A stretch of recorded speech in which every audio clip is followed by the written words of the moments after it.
हिंदू पौराणिक कथाओं में शुक्राचार्य को असुरों का गुरु माना जाता है, लेकिन क्या आपने कभी सोचा है कि आखिर वे उनके गुरु क्यों बने? इस वीडियो में हम शुक्राचार्य के असुरों के गुरु बनने के फैसले के पीछे की दिलचस्प कहानी पर चर्चा करेंगे। देवताओं और असुरों के बीच प्राचीन प्रतिद्वंद्विता से लेकर अच्छाई बनाम बुराई की लड़ाई में शुक्राचार्य की भूमिका तक हम सब कुछ बताते हैं।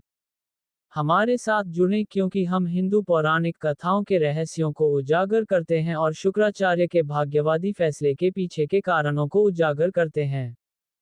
नमस्कार दोस्तों, आप सभी का आपके अपने चैनल धर्म ज्ञान 999 में हृदय से स्वागत और अभिनंदन है। चलो शुरू करते हैं आज का रोचक वीडियो। शुक्राचार्य असुरों के गुरु के रूप में प्रसिद्ध हैं और वे अत्यंत प्रभावशाली और विद्वान ऋषि माने जाते हैं। उनके असुरों के गुरु बनने और उन्हें पुनर्जीवित करने की कहानी भारतीय पौराणिक कथाओं में बहुत महत्वपूर्ण है। इसका विस्तृत विवरण इस प्रकार है। शुक्राचार्य का परिचय। शुक्राचार्य ब्रह्मा जी के पौत्र और महर्षि भृगु के पुत्र थे। वे अत्यंत विद्वान, तपस्वी और वेदों के ज्ञाता थे।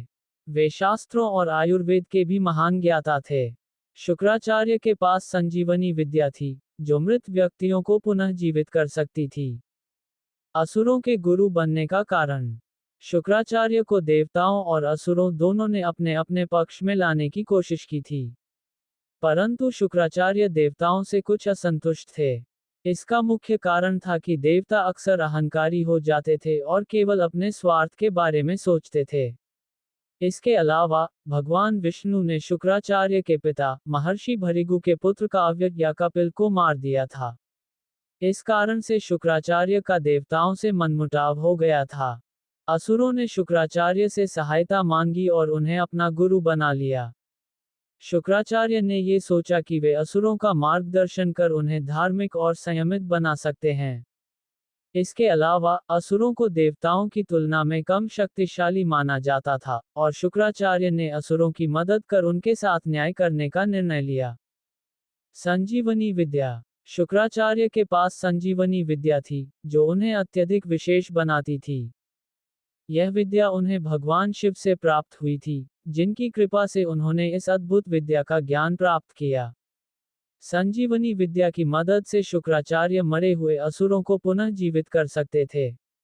इसी कारण से वे असुरों के लिए एक महत्वपूर्ण गुरु थे, क्योंकि युद्धों में जब असुर मारे जाते थे, तो शुक्राचार्य उन्हें पुनर्जीवित कर देते थे। इससे असुरों की सेना लगातार मजबूत बनी रहती थी और वे देवताओं के साथ संघर्ष में टिके रहते थे। देवताओं का शुक्राचार्य से डर। शुक्राचार्य की संजीवनी विद्या और उनकी विद्वत्ता के कारण देवता उनसे डरते थे। देवता जानते थे कि जब तक शुक्राचार्य असुरों के साथ हैं, तब तक असुरों को पूरी तरह से पराजित करना असंभव है। इसलिए देवताओं ने कई बार शुक्राचार्य से निपटने की योजना बनाई। शुक्राचार्य की नीति। हालांकि शुक्राचार्य असुरों के गुरु थे, लेकिन वे हमेशा उन्हें अनुशासन और नीति का पालन करने की सलाह देते थे। वे असुरों को धर्म और सत्य के मार्ग पर चलने की शिक्षा देते थे, लेकिन कई बार असुर उनके इस मार्गदर्शन को अनदेखा कर देते थे और अधर्म के रास्ते पर चलते थे। शुक्राचार्य ने असुरों की मदद इसलिए की, ताकि वे देवताओं की ताकत के सामने खड़े हो सकें और संतुलन बनाए रखें। निष्कर्ष।